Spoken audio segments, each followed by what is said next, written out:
Assalamualaikum warahmatullahi wabarakatuh. Bismillahirrahmanirrahim. Alhamdulillahi rabbil alamin. Wa bihi nasta'inu ala umurid dunya waddin. Sayyidina wa habibina wa syafi'ina wa qurrati a'yunina wa maulana Muhammadin wa ala alihi wa ashabihi wa dzurriyyatihi ajma'in, amma ba'd. Asyhadu an la ilaha illallah wa asyhadu anna Muhammadar Rasulullah wa ufawwidu amri ilallah, innallaha basirum bil ibad. Hasbiyallahu la ilaha illa huwa alaihi tawakkaltu wa huwa rabbul arsyil azim. Qala Allah ta'ala fi kitabihil karim hikayatan an nabiyillahi Musa alaihi salam. Rabbi syrah li sadri wa yassir li amri wahlul 'uqdatam min lisani yafqahu qawli. Para asatidah, para ibu-ibu sekalian, hafizani wa hafizakunallah, bil khusus segenap pengurus majelis ta'lim, ibu-ibu Masjid At-Taqwa, yang semoga pengurusnya dan jamaahnya selalu dalam naungan rahmat, barokah, perlindungan serta bimbingan Allah Subhanahu wa taala. Amin Allahumma amin insyaallah.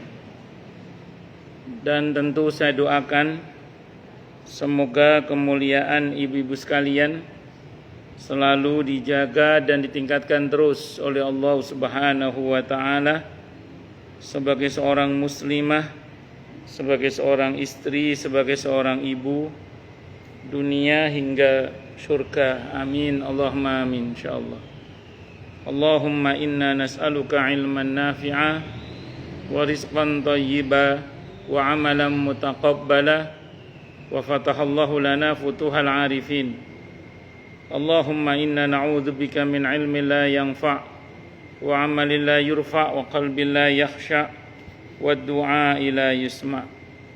Allahumma ati anfusana taqwaha wa zakkiha anta khairum man zakkaha anta waliyuha wa maulaha. Amin Allahumma amin insyaallah. Masih melanjutkan kajian kita kitab Riyadhus Shalihin karya Al-Imam An-Nawawi rahimahullah rahmatan wasi'ah wa rahimallahu ulama al-muslimin. Qala al-muallif rahimahullahu ta'ala wa nafa'ana bihi wa bi'ulumihi fid dharain amin. Bismillahirrahmanirrahim.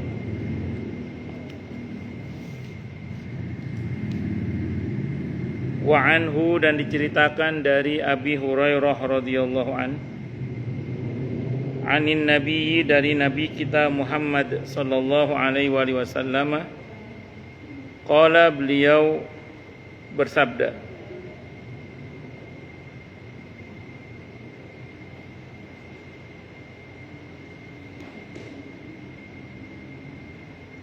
lau du'itu ila qura'in aw dira'in la ajabtu wa la uhdiya ilayya dira'un au qura'un laqabiltu.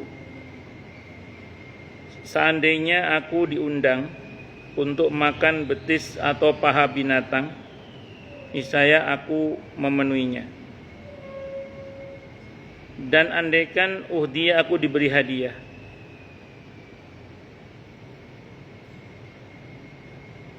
ilayya, kepadaku, dira'un, andaikan dihadiahkan, maaf, ilayya, kepadaku apa, dira'un au qura'un, andaikan dihadiahkan kepadaku paha atau betis, laqabiltu, niscaya aku terima. Rawahu al-Bukhari, hadis riwayat al-Bukhari. Ini maksudnya paha kambing, betis kambing. Dulu di masa Nabi, ya kaki kambing atau paha kambing itu satu hal yang biasa lah. Tapi Nabi sekelas Nabi dan Rasul, sekelas kepala negara, kalau diundang hanya untuk makan itu atau diberi hadiah itu Nabi berkenan menerimanya dan berkenan menghadirinya. Spiritnya, titik tekan spiritnya bukan pada jenis makanannya ya, tapi betapa Nabi itu mau mendatangi walimah atau undangan makan-makan, karena diundang untuk makan namanya walimah. Walaupun yang undang itu orang miskin, ini istilah untuk sebutan orang yang tidak mampu di masa itu, tidak bisa menyajikan apa-apa selain dari kaki kambing, kira-kira gitu. Kalau di kita sekarang, kaki kambing itu menu yang cukup berkelas, karena kan kaki kambing dan kepala kambing tiga saudara itu ya lumayan mahal juga. Itu seperti itu. Jadi ini istilah ya, spiritnya titik tekannya pada Nabi itu berkenan mendatangi undangan walimah walaupun yang undang itu orang yang tidak mampu dan hanya bisa menyajikan sajian-sajian yang sangat sederhana. Untuk hal seperti itu Nabi berkenan datang. Karena ada sebagian orang itu kalau mendatangi walimah itu ngelihat-ngelihat yang ngundang. Kalau dirasa yang ngundang orang yang tidak berkelas itu males datang. Tapi kalau yang ngundang orang yang berkelas, dia datang. Itu seperti itu. Ya terlepas dari itu kita semua mawon kita semua itu. Jangan begitu itu aja ini ya. Nah, makanya di dalam adab mendatangi walimah itu, kalau kita misalnya tidak ada udzur ya, itu sebenarnya wajib hukumnya kita mendatangi, kecuali ada udzur. Nah kalau ada udzur, baik sekali ini secara adab maksud saya itu menyampaikan ke yang bersangkutan. Kalau ada WA-nya ya WA lah, Bu, mohon maaf Pak, mohon maaf tidak bisa menghadiri walimah putra atau putri jenengan, walaupun saya sangat ingin menghadirinya karena saat ini posisi saya masih apa atau masih apa, monggo terserah bahasanya nopo. Pokoknya menyampaikan udzur, menyampaikan permohonan maaf, izin, syukur-syukur titip. Tapi intinya diizin ya, kalau titip terserah jenengan lah nih. Tapi intinya nopo ada pemberitahuan. Itu adab, secara adab. Walaupun udzur itu sendiri tanpa ngomong pun ya sudah secara syar'i gugur. Yang pertama, yang kedua, termasuk menjadi tidak wajib mendatangi walimah itu kalau di dalam walimah itu ada perbuatan maksiat yang bisa membuat kita terikut dalam perbuatan maksiat tersebut. Saya ini kan jamaah itu macam-macam ya, jamaah itu macam-macam jamaah kula. Sebagian yang mantan preman. Sebagian apa mantan preman. Kadang saya pernah mau datang. Ya Allah, nanggap live musik sing nyanyi pakaiannya. Ya Allah, itu kalau saya tahu dari awal, saya kan biasanya kan tidak langsung masuk ngelihat. Oh, ada begitu saya pulang. Gak jadi kondangan saya. Kadang nggak tahu, kadang melebu kan. Aduh, kadang melebu ya apa. Saya kalau tahu pakaiannya nggak serono itu saya pulang. Tapi kadang ada yang pakaiannya masih sopan. Kalau yang masih sopan itu saya kadang masih mau masuk. Kadang ada yang nggak sopan itu pakaiannya. Ya saya sebagai laki-laki ya apa. Akhirnya saya pribadi ya, kalau saya tahu dari awal ada yang nggak serono gitu, saya biasanya pulang. Nggak jadi masuk. Tapi kalau pakaiannya masih sopan, saya masih mau masuk biasanya. Terus kalau terlanjur masuk, jenis terlanjur. Yes. Ya pemanis kadung. Saya pernah itu mengundang datang acara khitan. Pas saya datang, pas nyanyi ngono iku sak keras-keras. Pas saya datang, pas kiai saya telepon. Astagfirullah. Ruwet urusan ya Allah, ya Allah. Itu terlanjur masuk aja. Saya kalau tahu dari awal enggak masuk saya. Berapa kali itu saya berarti, gak teko aku. Itu jamaah itu yang macam-macam. Ada yang cerita ke saya nggak mau sebenarnya Ustaz. Itu Pak RW yang nyumbang.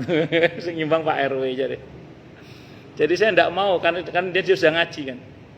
Pak RW-nya yang nyumbang itu katanya. Ada yang begitu. Ada yang ngomong gini ke saya udah nggak mau Ustaz. Karena saya udah taklim. Orang tua itu atau orang tua pokoknya nanti ini kan adik kamu harus ada dangdutnya pokoknya. Ada begitu itu. Jadi yang kadang jamaah saya udah nggak mau. Tapi namanya eksperimen, komunitasnya itu nyumbang. Nyumbang apa? Nyumbang live musik dangdut. Ada lagi yang tadi anaknya udah nggak mau, bapaknya sih kemaruk. Pokoknya hajatan anak adikmu harus ada dangdutnya pokoknya. Gitu. Ya tadi kalau pakaiannya nun sewu nggih, nggak sopan. Kalau saya pribadi kan ada pakaian yang saya kesim belakang pakaiannya anak TK dipakai itu loh, rawan masuk angin itu. Saya biasanya nggak datang. Kalau saya kelihatan itu balik saya. Tapi kalau pasti masih sopan pakaiannya, saya masih mau datang. Nggih.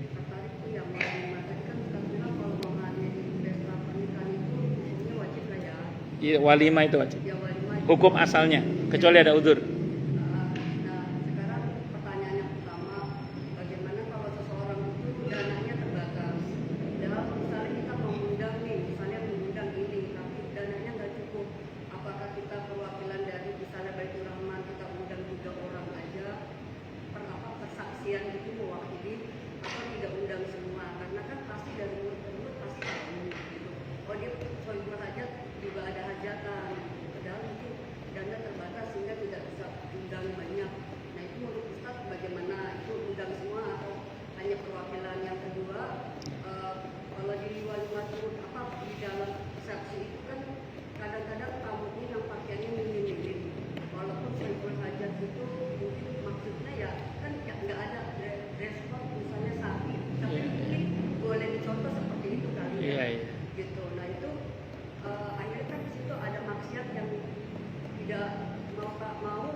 Baik.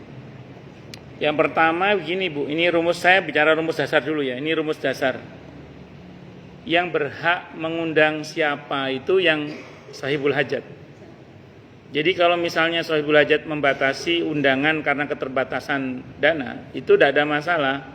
Makanya di dalam fikih Islam, orang yang tidak diundang walimah haram hukumnya datang ke walimah. Itu rumus itu. Jenengan gak diundang, ini teman dekat kok gak ngundang saya, ini teman ngaji kok gak ngundang saya. Ibu bonek datang ke walimah padahal yang sahibul hajat gak ngundang. Kalau di fikih haram itu, kalau di fikih tidak boleh. Kenapa? Karena kan yang ngundang sudah tahu ukuran piring yang dia pesan kan, misalnya gitu. Makanya kita haram datang ke walimah yang kita tidak diundang, kecuali ini pun ulama masih beda pendapat. Saya baca dalam kitab Fathul Mu'in ya, sependek yang saya baca, tapi kecuali kita diajak oleh orang yang diundang. Misalnya saya sebagai suami diundang, istri saya nggak diundang, saya ngajak istri saya nggak apa-apa. Saya ngajak anak saya nggak apa-apa. Tapi kalau ngajak banyak orang rombongan harus tahu kondangannya. ya diukur. Jadi tahulah berapa yang harus dibawa gitu. Karena rata-rata kan orang yang punya hajatan biasanya misalnya ya undangannya 1.000, paling enggak kan sudah standby, sudah siap 2.500 lah. Karena dia pasti mengantisipasi kalau dia bawa istrinya atau anaknya misalnya. Jadi harus diukur juga. Tapi yang pasti satu itu haknya siapa tadi? Yang sahibul hajat. Yang dicela dalam Islam itu adalah kalau yang mengundang itu dengan sengaja hanya mengundang yang kaya-kaya saja. Sementara si orang miskin nggak diundang dengan dalih karena dia miskin. Itu yang nggak benar kalau sengaja ya. Tapi kalau dia ngundang teman dekat bukan alasan karena kaya miskin, tapi lebih kepada yang dekat-dekat karena memang kemampuan terbatas, itu tidak ada masalah sebenarnya. Itu yang kedua. Yang ketiga, walimah itu prinsipnya kan kalau untuk pernikahan untuk memberitahukan kepada halayak supaya tidak terjadi fitnah. bahwa ini anak saya sudah nikah. Jadi kalau nanti dia bareng sama laki-laki ini atau sama perempuan ini, dia sudah istrinya, dia sudah suaminya gitu. Itu tujuannya. Makanya sebenarnya yang harus diprioritaskan adalah orang-orang yang menjadi kenalan dari si anak ini sebenarnya. Ya terutama tetangga, terutama ya level berapa, tetangga level berapa lah, terus teman-teman dekat anak. Supaya nanti dia tahu, oh dia sama suaminya, oh dia sama istrinya. Terutama itu. Makanya ya misalnya kayak saya gitu ya, kayak saya pribadi misalnya. Jenengan nggak kenal anak saya kan. Misalnya nggak saya undang nggak ngaruh tuh. Oh nggak kenal anak saya. Tapi kalau temennya anak saya atau tetangga saya yang notabene kenal sama anak saya, kok tiba-tiba sama seorang laki-laki atau sama perempuan kan mestinya kan nanya, ini siapamu kan. Tapi kalau sudah ada walimah kan, oh ini dia sudah nikah, ini suaminya, oh ini istrinya itu, gitu loh. Ngoten sebenarnya kan. Wallahu a'lam. Jadi itu yang diutamakan itu sebenarnya. Terus mengenai kita tidak bisa mengontrol orang yang datang. Yang saya maksud tadi itu maksiat yang dibuat oleh sahibul hajat.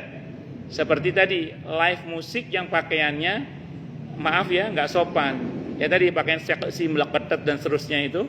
Pakai pakaiannya anak TK yang mudah masuk angin kalau dipakai itu karena sebagian terbuka gitu. Ya pakaian kan ada bupati, buka paha tinggi-tinggi, sekulja sekitar dada di udal-udal. Itu kan wis nun sewu nggak benar. Nah, singkat kata singkat cerita yang begitu itu kalau saya pribadi ya, kalau saya tahu tapi kadang ya tadi saya pernah enggak tahu, kadung mlebu, kadung mlebu piye ya. Sekadung monggo, tapi ya ra suwe-suwe wong enggak nyaman saya pasti gitu-gitu itu. Nah, terus kemudian yang kedua yang begitu itu kan, kalau mengenai tamu kita enggak bisa ngontrol. Wong kadang yang kita undang kadang ada yang muslim, ada yang non muslim, mau yang Islam aja enggak semuanya nutup aurat, ya itu di luar kontrol kita. Karena kita enggak mungkin mengontrol mereka berkaitan kecuali teman-teman pengajian, Bu, besok dress code-nya mungkin bisa. Kalau ini kita nggak bisa kontrol, apalagi ada muslim sama non muslim atau bahkan di antara orang Islam sendiri yang diundang pun ternyata pakaian kan tidak semuanya nutup aurat, itu beda bab, itu di luar kendali kita sebagai sahibul hajat itu. Dan kita nggak mungkin kan nolak tamu, nggak mungkin mau piye mana mas wis kadung ngono, bisa dipahami nggih? Oke. Pun lanjut. Monggo. Iya mendatang. Nggih. Nggih. Nggih. Nggih. Nggih. Nggih.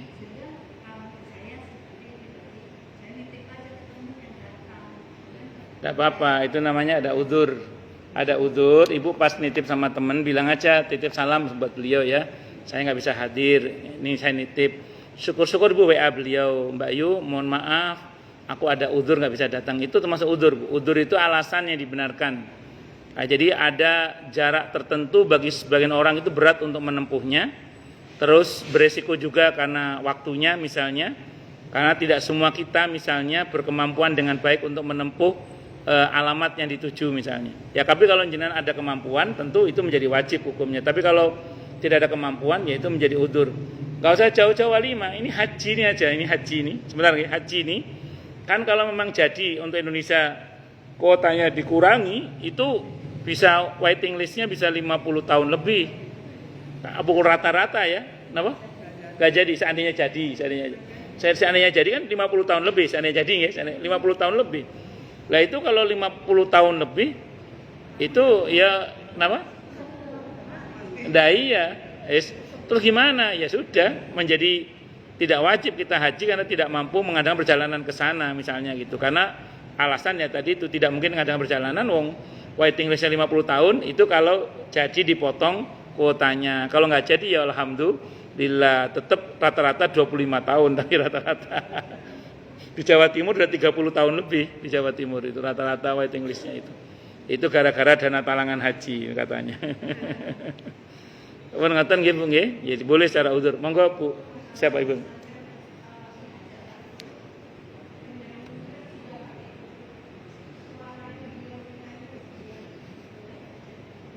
Oh iya tadi soal apa musik atau saya mau terangkan dulu gini.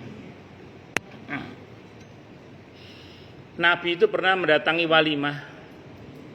Terus walimahnya itu sepi-sepi aja itu. Nabi bersabda akamakal, ada dalam fikih sunnah saya baca itu. Ini kok kayak kuburan, walimatun nikah kok kayak kuburan. Maka bilang tabuh tombur. Tabuh tombur itu rebana. Ada kan tabuhan rebana.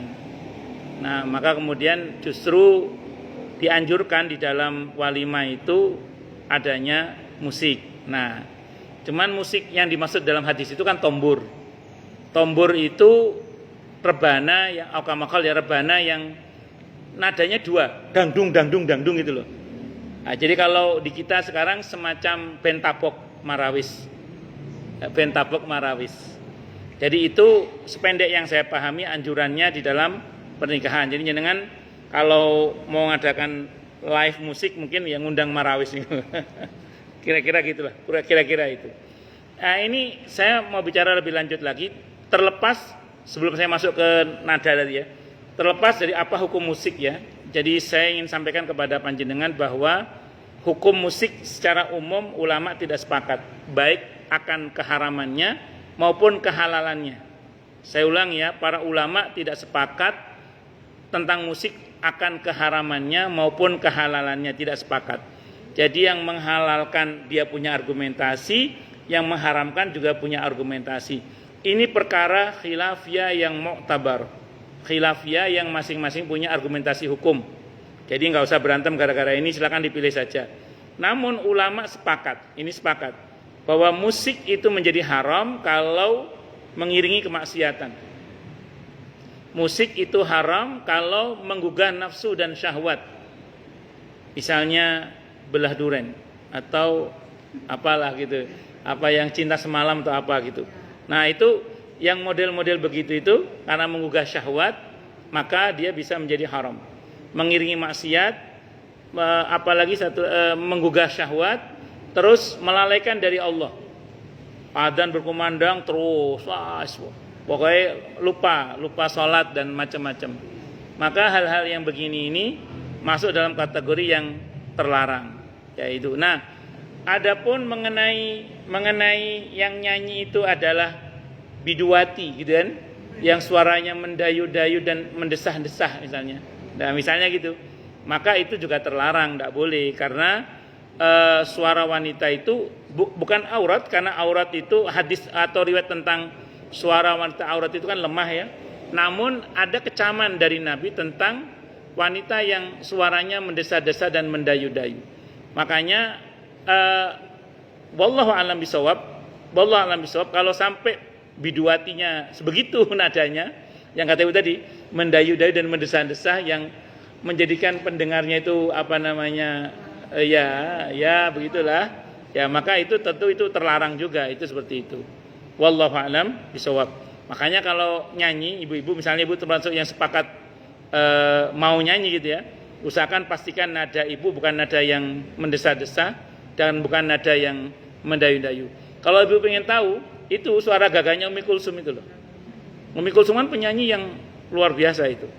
Tapi dia suaranya gagah, perempuan tapi suaranya gagah tapi enak tetap. Didengar itu enak. Ya nanti searching Umi Kulsum gitu aja, Umi Kulsum. Dan beberapa penyanyi Arab, cuman saya nggak sepakat dengan pakaian mereka. Beberapa penyanyi Arab pakaiannya seksi-seksi juga. Kalau Umi Kulsum kan walaupun dia nggak berjilbab, tapi mungkin dia masih agak sopan lah pakaian. Bukan apa pakaiannya masih panjang lah itu. Tapi kalau penyanyi Arab modern sekarang itu pakaiannya ya Allah.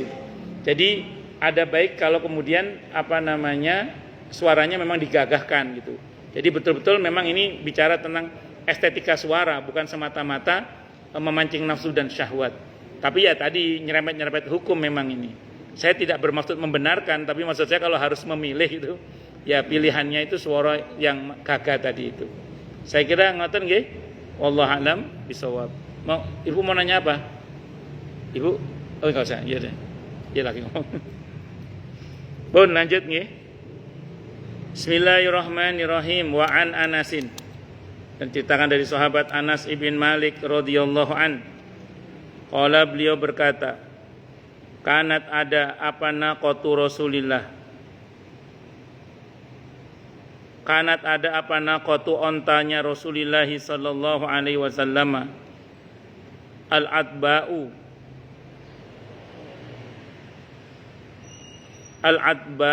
la tusbaqu aw la takadu tusbaqu. Jadi onta Rasulullah Muhammad SAW yang koyak telinganya itu tidak pernah terdahului atau hampir tidak dapat dikejar. Cepat berarti dia. Faja'a Arabiyun, maka datanglah siapa Arabiyun, orang Arab kampung, ala qu'udin lahu fazabaqaha fasyaqqa dzalika 'alal muslimina hatta arafahu.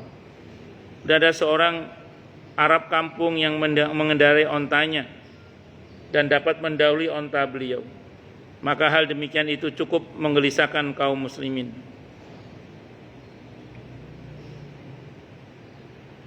Faqala, maka beliau bersabda, haqqun 'alallahi alla yartafi'a syai'un minad dunya illa wada'ahu, rawal Bukhari. Kebenaran atas Allah bahwasanya tiada sesuatu pun di dunia ini yang menyombongkan diri melainkan Allah merendahkannya. Hadisnya riwayat Al-Bukhari. Jadi kalau bahasa sederhananya, Nabi itu punya onta kebanggaan. Saya mau sampaikan dulu gini ya. Nabi kita Muhammad sallallahu alaihi wasallam itu rumahnya bersama Siti Aisyah radhiyallahu anha rumah bedeng. Rumah bedeng itu ya rumah 4x6 itu, yang sekarang Raudhah itu, yang dekat Raudhah itu. Itu rumah Nabi. Namun di depan rumah beliau yang parkir itu kalau onta-onta yang terbaik. Kalau kuda yang terbaik. Jadi istilahnya rumah beliau bedeng, tapi parkir depan rumah beliau itu ya Fortuner, Pajero Sport. Itu punya buku sih jual kayaknya. Monggo yang minat. Semoga lekas laku dengan harga yang memuaskan. Amin Allahumma amin insyaallah. Enggak didoakan. Semoga laku dengan harga yang memuaskan, yang barokah, amin Allahumma amin. Saya tadi lewat enggak sengaja loh. Dijual. Ya semoga berkah insyaallah. Nah, terus kemudian yang kedua apa Mercy New Ice yang katanya spionnya satu aja 5 juta, apa saya nggak paham. Atau Lexus atau apa, semuanya kalau ibarat rumah bedeng tapi yang parkir itu mobil-mobil yang bermerek. Walaupun Nabi punya Beagle itu ya Yamaha 75 Nabi juga punya. Vespa lawas Nabi juga punya. Tapi secara umum kendaraan beliau. Nah, di antara kendaraan beliau itu onta yang berkelas, yang kecepatannya tidak ada yang bisa ngejar lah. Suatu saat kalah oleh ontanya seorang Arab kampung. Berarti kan, yang selama ini berkelas tiba-tiba jatuh kelasnya. Nabi bersabda al-kamakal, tidak ada hal yang disombongkan di muka bumi ini kecuali pasti akan ada yang mengalahkannya. Karena dalam Islam itu ada rumus, di atas langit ada langit. Bukan dalam Islam, ada istilah yang orang bilang di atas langit masih ada langit. Nah, sebenarnya itu tidak hanya terjadi, tentu Nabi tidak sombong dalam ini. Cuman kan onta ini dibanggakan oleh kaum muslimin gitu loh. Ternyata iso kalah ontone Nabi. Muslimin itu resah wis. Piye ki ontone Nabi iso kalah? Terus Nabi menegaskan itu, bahwa tidak ada hal yang dibanggakan, pasti akan ada masa dia dijatuhkan kalau bahasa sederhananya. Itu sebenarnya tidak hanya terjadi pada ontanya Nabi. Itu bahkan juga pernah terjadi pada diri Nabi kita Muhammad sallallahu alaihi wasallam. Yaitu ketika Nabi kalah dalam perang Uhud. Itu kan jenengan kalau baca dalam surah Ali Imran ayat 140. Itu bahasa yang Allah pakai sederhana. Sebagaimana sebelumnya mereka orang-orang kafir Quraisy itu mendapati luka saat perang Badar, maka sekarang giliran kamu wahai Nabi. Wa tilkal ayyamu nudawiluha bainan nas. Itulah hari-hari di mana kejayaan dan kejatuhan itu dipergilirkan oleh Allah Subhanahu wa taala. Seolah-olah Allah mau ngomong kan bahwa Nabi ini bukan Tuhan. Dia bisa kalah. Sebagaimana makhluk yang lain dapat giliran jaya dan jatuh, Nabi juga pernah dapat giliran jatuh, kalah. Supaya tidak dituhankan. Bisa dimengerti ya? Ya tentu karena beliau orang yang mulia, ya beliau lebih banyak menangnya lah gitu. Tapi ya pernah kalah, harus pernah kalah. Wong Nabi itu ditipu ya pernah, dikadalin ya pernah Nabi itu. Ya, ditempeleng ya pernah Nabi itu. Ya Allah, betul-betul manusia beliau. Tapi manusia yang dimuliakan oleh Allah dengan wahyu. Supaya apa? Supaya tidak dituhankan. Pernah, kenapa? Kambing pada saat di Hudaybiyah pernah. Nabi itu ya pernah sakit ya pernah ngoten. Ya. Kenapa? Buhul-buhul itu sihir juga pernah. Tapi ya Nabi tetap aja akhirnya sih menang. Cuman maksud saya itu harus pernah supaya tidak dituhankan. Itu. Dan memang Nabi kita Muhammad SAW itu adalah Nabi yang istilahnya itu disetting oleh Allah tidak akan dituhankan. Karenanya kalau kita baca Sirah Nabawiyah, itu sisi kemanusiaan Nabi itu sangat dominan, sisi kemanusiaannya sangat dominan, sehingga kemudian orang tidak mungkin menuhankan beliau. Itu seperti itu. Karena Nabi itu diutus di periode yang sangat traumatik, karena persis Nabi dan Rasul sebelum beliau, Nabi Isa alaihissalam itu dituhankan. Nah, beliau tidak mau begitu, makanya beliau berharap akan menjadi abdan nabiyya, bukan mulkan nabiyya. Nah, jadi hamba yang nabi yang hamba. Itu Nabi kita Muhammad sallallahu alaihi wasallam. Nah, dalam kehidupan sehari-hari kita apalagi kita ini pasti akan dapat giliran. Di samping kejayaan dan kejatuhan itu pasti. Dan tidak usah takut karena memang roda kehidupan itu seperti itu. Yang terpenting itu satu. Di semua keadaan yang penting kita selalu bertawakal hanya kepada Allah, sehingga di semua keadaan harapannya kita dalam pertolongan Allah selalu. Itu yang penting itu. Yang penting itu. Di semua keadaan yang terpenting bagaimana kita dekat dengan pertolongan Allah. Modalnya di samping sabar, bertawakal hanya kepada Allah. Mengatasi semua itu adalah kalau kita pandai bersyukur dan selalu berbaik sangka kepada Allah Subhanahu wa taala. Dan ini kadang enak ngomongnya aja. Kadang prakteknya sulit pakai dal gitu. Oke, monggo Bu. Tadi saya tawari jenengan lagi ngobrol. Monggo. Nah.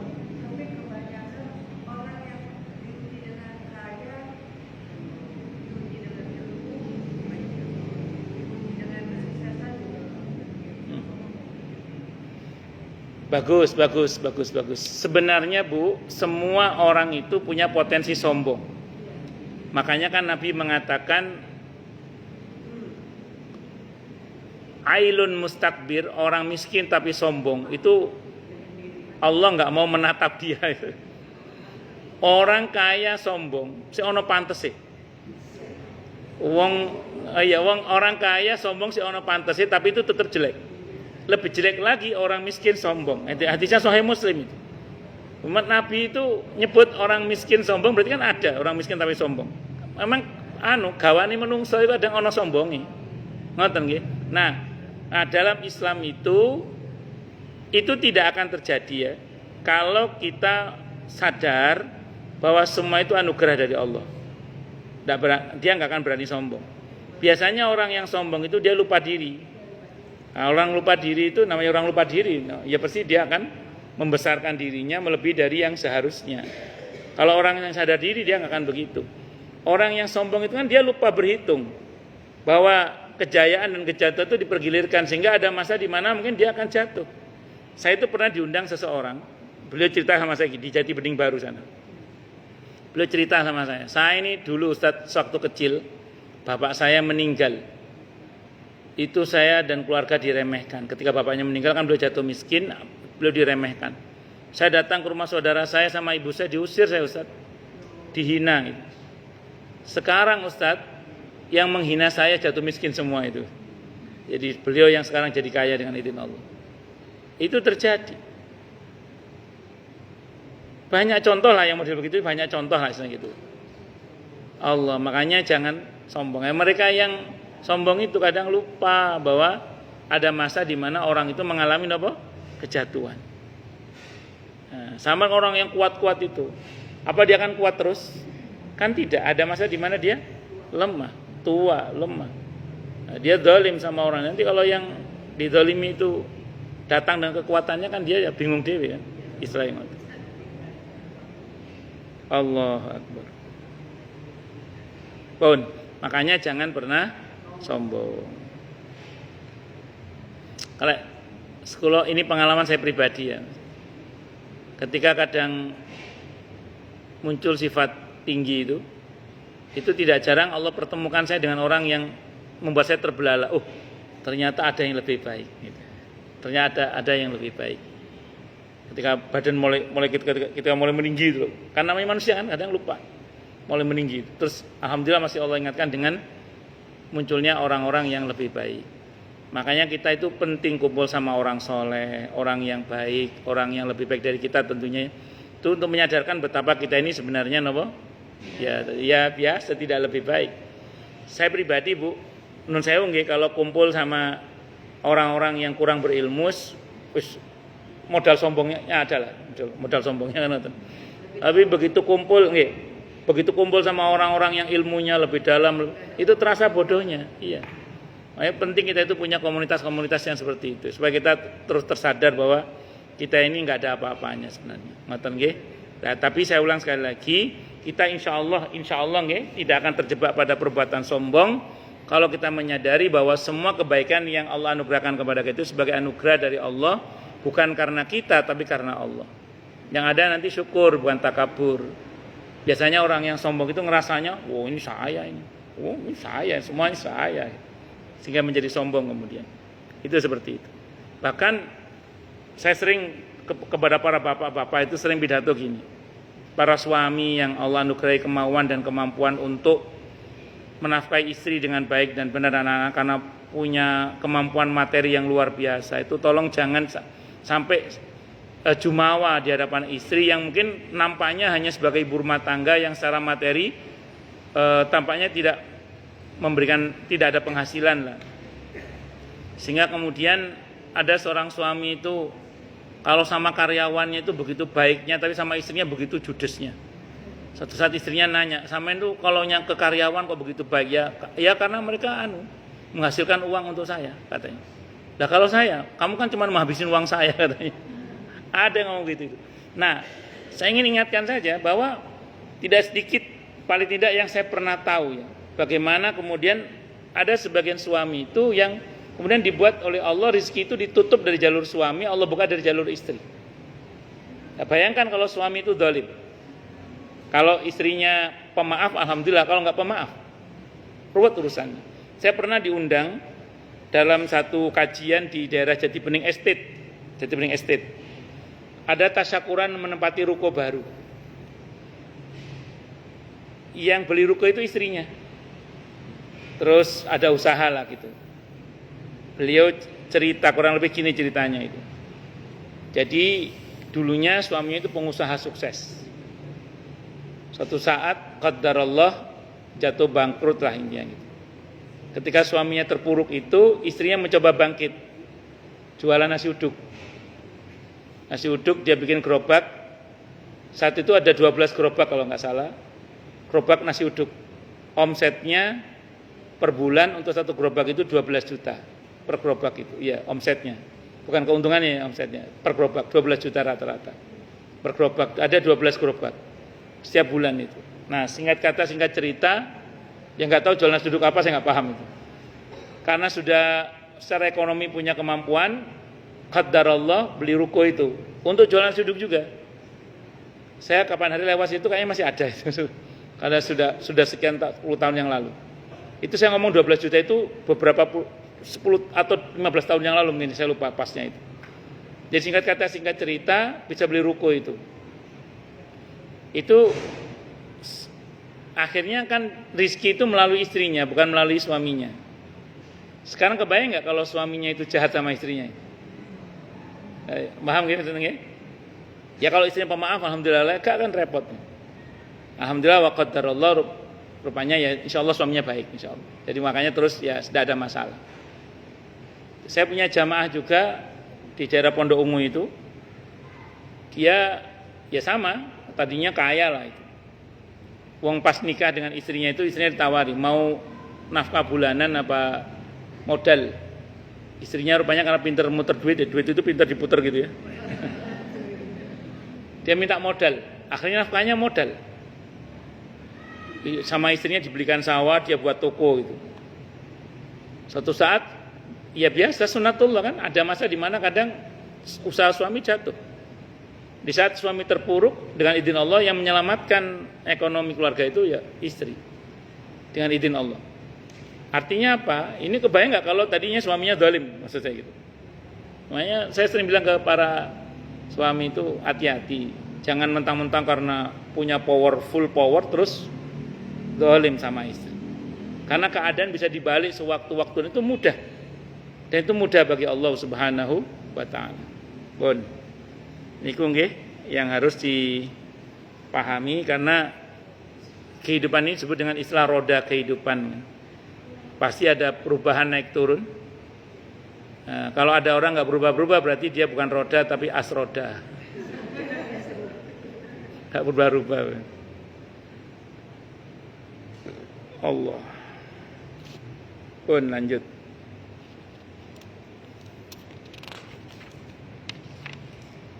Bab tentang haram takabur dan sombong. Sebelum saya masuk bab ini, saya ingin menerangkan dalil dari apa yang saya jawab di pertemuan kemarin karena sudah mau zuhur. Jadi saya tidak sempat menyebutkan argumentasi hukumnya ya. Pertama pertanyaan dari ibu yang orang salam doa, terus salam doa itu ya. Yang Allahumma inni as'alukal jannah, Allahumma ajirni minan nar itu dan seterusnya itu. Terus kemudian ibu yang kemarin nanya tentang kata sayyidina itu. Saya mau terangkan dasar hukumnya. Yang pertama gini Bu, pertama kan kemarin saya jawab sebagai doa tidak ada masalah asal jangan ngomong dari Nabi kalau bukan dari Nabi itu ya. Ini alasan hukumnya Bu. Ada beberapa hadis yang sahih di mana para sahabat Nabi di dalam sholat bahkan apalagi ini setelah sholat, salam kan berarti sudah selesai sholat kan. Di dalam sholat bahkan itu berdoa dengan doa yang Nabi tidak ajarkan sebelumnya. Dan Nabi tidak pernah mengkoreksi dalam pengertian menyalahkan doa itu, malah yang ada Nabi memuji. Seperti misalnya di iftitah misalnya ada sebagian sahabat dalam hadis Sahih Muslim yang buku pernah ngirim ke saya fotonya itu, ada seorang sahabat yang berdoa kabiro Allahu Akbar terus kabiro walhamdulillahi katsira wa subhanallahi bukrata wa asfila. Itu selesai sholat Nabi bertanya, siapa tadi yang baca itu? Saya Rasulullah. Kalau di hadisnya nggak pakai itu hadis modifikasi. Itu gara-gara bacaan kamu itu pintu langit yang tidak biasa dibuka sebelumnya itu terbuka. Kalau dibuka pintu langit berarti apa? Rahmat turun. Jadi itu pintu langit terbuka gara-gara bacaan itu. Nabi belum pernah mengajarkan yang Nabi ajarkan kan yang sampai kepada kita kan Allahumma ba'id baini wa baina khotoyaya sama wajjahtu wajhiyya di hadis yang lain inni wajjahtu wajhiyya. Yang ini wajah itu ada hadisnya juga, cuman di hadis yang lain yang populer langsung wajjahtu wajhiyya. Tapi yang pakai kabiro Nabi membenarkan, padahal Nabi belum mengajarkan itu. Satu dulu. Yang kedua ketika i'tidal itu Sami'allahu liman hamidah. Yang Nabi ajarkan Rabbana walakal hamdu. Ini enggak, dia baca Rabbana walakal hamdu hamdan thayyiban katsiran barakan fi. Jadi sighat bentuk doanya beda dengan doa Nabi. Selesai salat Nabi nanya, siapa tadi yang baca? Diam semua. Siapa tadi yang baca? Diam. Ketiga baru jawab. Kenapa? Karena takut. Saya ya Rasulullah. Kata Nabi, tadi bacaan kamu itu 30 lebih malaikat berebut mencatatnya. Saking hebatnya nilai bacaan tasbih tadi itu. Dan ini disimpulkan oleh Imam Nawawi, sependek yang saya baca itu ada di dalam Fathul Bari Syarah Sahih Bukhari. Ibnu Hajar Al-Asqalani mengutip pernyataan Imam Nawawi. Apa kata Imam Nawawi? Boleh berdoa kepada Allah di dalam sholat bahkan dengan doa-doa yang tidak maksur. Saya baca dalam kitab Nihayatuz Zain Imam Nawawi Syekh Nawawi Al-Bantani rahimahullah, di dalam sholat menyapa itu boleh asal yang disapa itu Allah dan Rasulnya Muhammad SAW. Menyapa itu bahasa Arabnya da'ayatu du'aun, doa. Walaupun itu tidak ada sumbernya di Quran dan hadis. Nah, makanya kalau ibu nanya kemarin kan boleh nggak? Saya jawab sebagai doa boleh. Tapi jangan ngomong dari Nabi kalau bukan dari Nabi. Apalagi sudah salam. Namanya sudah salam berarti sudah selesai sholat. Karena kata Nabi aukamakal, sholat itu adalah dimulai dengan takbir, diakhiri dengan salam. Bisa dimengerti nggih? Itu alasan hukumnya. Ya kemarin kan saya nggak sempat jelaskan karena sudah mau adzan. Satu, yang kedua, Ibu tentang Sayyidina kemarin. Saya sampaikan kemarin bahwa saya ngomong di dalam sholat, kalau di luar sholat nggak ada masalah ya. Di dalam sholat itu dari 4 madhab yang pernah saya pelajari, itu 3 madhab cenderung menggunakan kata Sayyidina. 3 madhab, kecuali 1 madhab, yaitu madhab Hambali. Itu kecenderungannya tidak menggunakan kata Sayyidina. Oke, yang nggak pakai kata Sayyidina nggak usah saya bahas karena dia sudah paham tentang sallu kama ra'aitumuni usolli. Salatlah kalian sebagaimana kalian melihat aku salat. Nah, sekarang saya mau kasih penjelasan mengenai alasan hukum para ulama kenapa kok cenderungnya tetap menggunakan kata Sayyidina, kecenderungannya. Walaupun tidak apa-apa nggak pakai Sayyidina ya, saya ulang tidak apa-apa loh ya. Yang salah itu yang nggak sholat, pun jelas nggih, cetha nggih. Nah, ini alasannya gini, alasannya. Ada satu kaidah sependek yang saya pelajari, yang bunyinya gini, ini kaidah nih. Bunyinya gini. Idza jitama'al wajib wal adab quddimal adab. Jika bertemu antara kewajiban dan adab, yang dimenangkan adab, tata keramanya. Yang mendasari ini adalah beberapa riwayat yang sahih yang sampai kepada kita aukamakal. Contoh. Ini contoh. Pernah satu saat Ibnu Abbas radhiyallahu anhuma itu salat di belakang Nabi, di dalamnya Siti Maimunah radhiyallahu anha, salat malam. Posisi beliau berdua itu sebelah kiri Nabi. Sama Nabi digeser ke kanan kan? Oke, ke kanan. Terus persis samping Nabi berarti kan? Terus mundur. Seusai mundur, selesai sholat, beliau nanya sama Ibnu Abbas, kenapa tadi mundur? Kan harusnya kan di samping Nabi, itu perintah itu. Tapi beliau milih mundur. Apa jawaban Ibnu Abbas? Siapalah saya di samping Rasulullah Muhammad SAW, merasa nggak pantas sejajar dengan Nabi itu mundur. Dan Nabi tidak menyalahkan. Padahal itu perintah, harusnya kan nurut.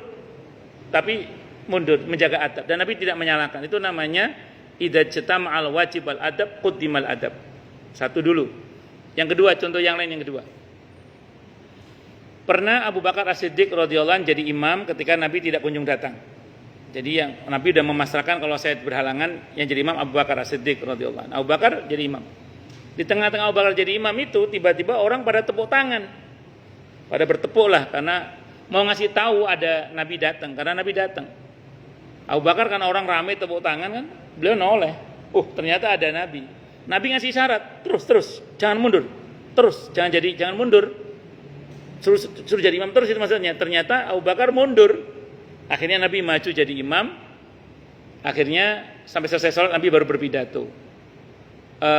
Kalau untuk laki-laki tasbih ya, jangan tepuk tangan. Tepuk tangan itu untuk wanita, kata Nabi. Terus Nabi nanya Abu Bakar, kenapa kamu tadi mundur? Kan aku suruh terus. Kata Abu Bakar, tidaklah pantas anaknya Abu Quhafah menjadi imam bagi Rasulullah Muhammad sallallahu alaihi wasallam. Itu namanya apa? Menjaga adab. Padahal perintah Nabi suruh terus, tapi mundur. Kesannya kayak durhaka, enggak, itu menjaga adab. Dan Nabi tidak menyalahkan Abu Bakar As-Siddiq karena menjaga adab. Nah, satu lagi deh, dalam perjanjian Hudaybiyah. Tadi itu di bab sholat ya. Sekarang di luar sholat. Ketika dalam perjanjian Hudaybiyah, delegasi kafir Quraisy itu menginginkan kata Rasulullah dihapus. Karena mereka kan tidak mengimani Nabi Muhammad SAW sebagai Nabi dan Rasul.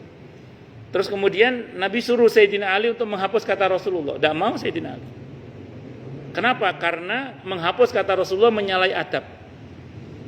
Kata Nabi Ali, hapus kata Rasulullah. Tidak mau. Maka Nabi bersabda, "Qamakal, tunjukkan mana kata Rasulullah." Akhirnya yang menghapus nama Nabi, akhirnya yang menghapus Nabi sendiri. Yang menghapus kata Rasulullah itu. Sehingga itu apa yang terjadi? Yang terjadi adalah Sayyidina Ali bin Abi Thalib radhiyallahu anhu tidak nuruti perintah Nabi karena menjaga adab. Kalau mau kita contohkan dalam keseharian kita, ayo nak tampar Pak Guru nak. Kira-kira betul menaati perintah atau tidak mentaati perintah? Ya kalau kita mentaati perintah kurang ajar sama guru. Tapi kalau nggak naat berarti kan menyalahi kewajiban. Tapi kan lebih utama adab. Nah, itulah dalam Islam. Nah, mengucap kata sayyidina walaupun Nabi di dalam mencontohkan kepada para sahabat tidak menggunakan kata sayyidina, itu kalau bahasa para ulama itu kan Nabi. Yang maksud Nabi mencontohkan kata sayyidina. Nah, kita yang harus punya adab kepada Nabi untuk mengucap kata sayyidina. Di antara dalil yang dipakai adalah hadis Sahih Muslim di mana Nabi bersabda, "Ana sayyidu waladi Adam." Aku adalah sayyidnya anak cucu Adam. Kalau ada hadis yang mengatakan wala tusayyiduni, jangan kamu sayyidkan saya, ternyata hadisnya lemah. Nah, itulah kenapa umumnya ulama madhab yang 4 itu, 3 madhab cenderung menggunakan kata sayyidina. Cenderung loh ya, saya ulang, bukan mengharuskan, cenderung menggunakan kata sayyidina. Ya, kecuali 1 madhab yaitu madhab Hambali, itu kecenderungannya tidak menggunakan kata sayyidina. Nah, saya kira itu pemahamannya Bu ya. Kalau misalnya mau kita kaitkan dengan hadis sallu kama ra'aitumuni usalli, kalau pakai pendekatan kaidah tadi itu, ya memang betul itu wajib kita mentaati sebagaimana yang Rasulullah ajarkan dan Nabi contohkan. Akan tetapi ketika dibenturkan dengan adab, yang dimenangkan adalah adabnya. Terus yang kedua, hadis sallu kama ra'aitumuni usalli, salatlah sebagaimana kalian melihat aku salat, itu melihat itu pakai mata, pakai kuping. Pakai telinga kalau dengar, kalau melihat enggak. Salatlah kalian sebagaimana kalian melihat aku salat, itu pakai kuping apa pakai mata? Mata.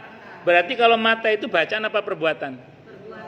Itulah kenapa sependek yang saya baca Bu, sependek yang saya belajar ilmu tentang salat, dalam beberapa versi yang saya pelajari itu saya belum pernah baca satupun hadis Nabi tentang Nabi menegur dan menyalahkan bacaan para sahabat, kecuali 1 ketika ada orang bersin, yang satu mengucap alhamdulillah, yang satu mendoakan yarhamukallah. Nabi tegur. Itu pun Nabi nggak suruh ngulang, Nabi cuma tegur, "Jong, lain kali kalau sholat itu ngobrolnya sama Allah, bukan sama orang." Karena yarhamukallah itu ngobrol sama orang, berarti mendoakan orang. Tapi yang mengucap alhamdulillah nggak ditegur. Kenapa? Karena alhamdulillah itu zikir kepada Allah, nggak ada masalah. Oke, 1 ya, 1. Yang kedua yang Nabi ingatkan adalah ketika sujud jangan baca Al-Quran. Nah, itu diingatkan sama Nabi itu. Itu aja. Jadi mengenai yang lain, sependek yang saya baca, hampir tidak pernah saya baca, boleh dikata hampir tidak pernah saya baca hadis yang Nabi menegur bacaan para sahabat selain dari itu yang saya tahu. Tapi kalau gerakan, itu Nabi keras menegurnya. Ada sahabat sholat gak tumaknina, kata Nabi, "Sholli fa innaka lam tusolli." Sholat, kamu belum sholat. Nabi keras tegurannya kepada orang yang sujudnya itu tidak sempurna menempelkan dahi dan hidungnya. Maaf kecuali yang pesek. Itu apa namanya? Itu Nabi tegur keras. Yang enggak tumaknina Nabi itu kan berkaitan melihat itu. Yang terus Nabi tegur orang yang sholatnya itu sujudnya seperti anjing yang nun sewu napa meletakkan 2 tangannya di lantai. Nabi tegur itu. Kemudian Nabi juga tegur terkait dengan 7 anggota sujud itu. Nabi terus tegur berkaitan dengan pokoknya itu semua gerakan itu. Jadi kalau anjuran baca hadis yang Nabi koreksi itu yang lebih banyak riwayatnya tentang gerakan. Yang bacaan hampir tidak ada, kecuali memang itu betul-betul membatalkan. Ya tadi berkaitan dengan ngomong ke orang gitu loh. Itu terus kemudian Nabi wanti-wanti kalau sujud jangan baca Al-Qur'an. Itu Nabi wanti-wantinya. Selebihnya itu hampir tidak ada. Malah tadi ada beberapa hadis sahih di mana sahabat itu justru bacaan-bacaannya belum Nabi ajarkan tapi Nabi membenarkan. Itu seperti itu. Makanya kita itu kalau dalam masalah sholat tidak usah berkeras-keras soal bacaan sebenarnya. Itu seperti itu. Oke.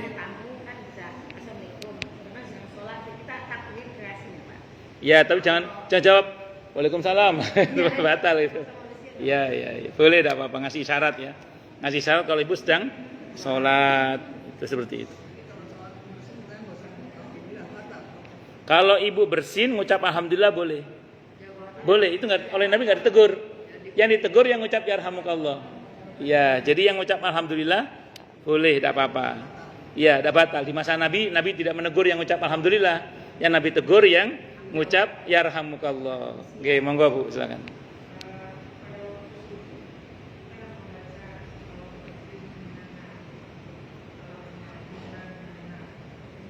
waktu sujud.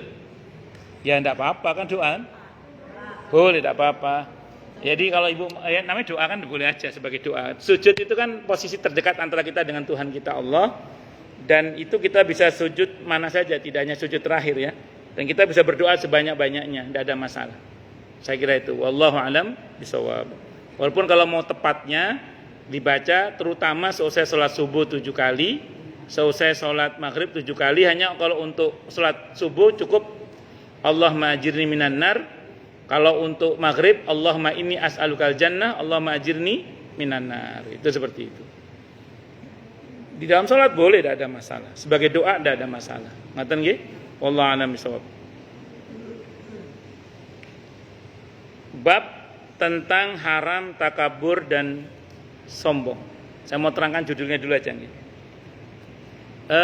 Takabur. Takabur itu dari kata takabbaro ya takabbaru takabburon, artinya membesar-besarkan dirinya. Jadi tidak sesuai dengan yang sebenarnya. Itu namanya takabur namanya. Nah, orang takabur itu kecenderungan ngomongnya tinggi, tinggi hati. Kalau orang Jawa mengingatkan, le ojo dhuwur-dhuwur ngomongmu, kok kayak kesampluk pesawat lambemu. Nah, jadi ngomongnya jangan tinggi-tinggi. Jangan tinggi-tinggi ngomongnya karena takutnya nanti ya tadi kesampluk pesawat.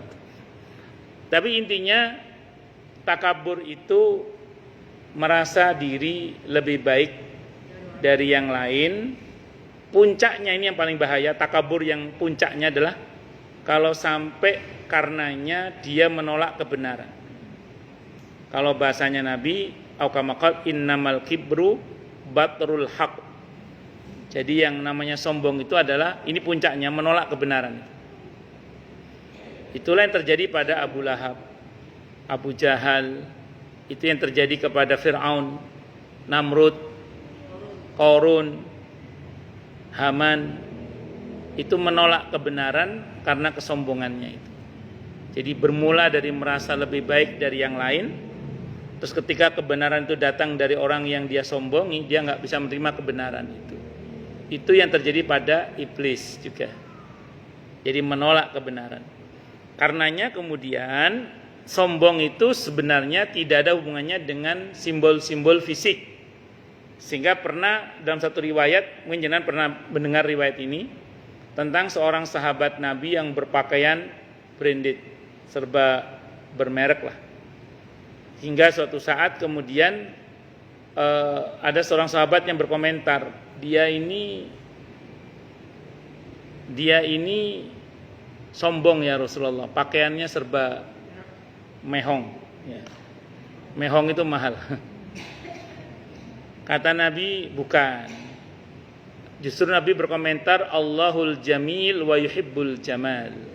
Allah itu indah dan menyukai keindahan. Jadi Nabi tidak mempersoalkan pakaian sahabat yang branded tadi itu.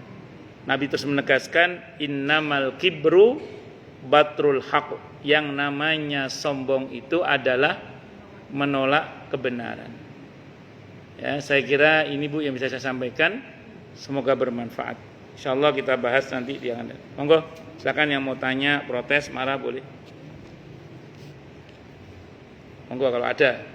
Kalau enggak ada berarti jelas semua. Nggih, monggo. Sujud tilawah nggih. Pertanyaannya Ibu di dalam sholat apa di luar sholat? Bagus.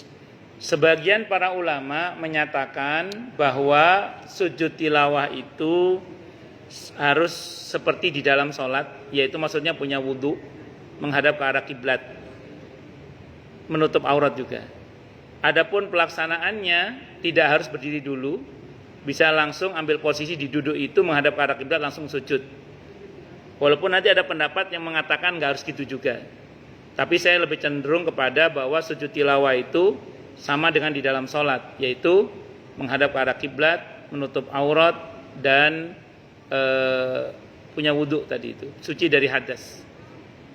Tidak harus berdiri dulu, langsung sujud sajadah wajhil ladzi khalaqahu dan seterusnya itu. Ngoten nggih? Mboten pakai salam. Kalau sujud tilawah enggak pakai salam.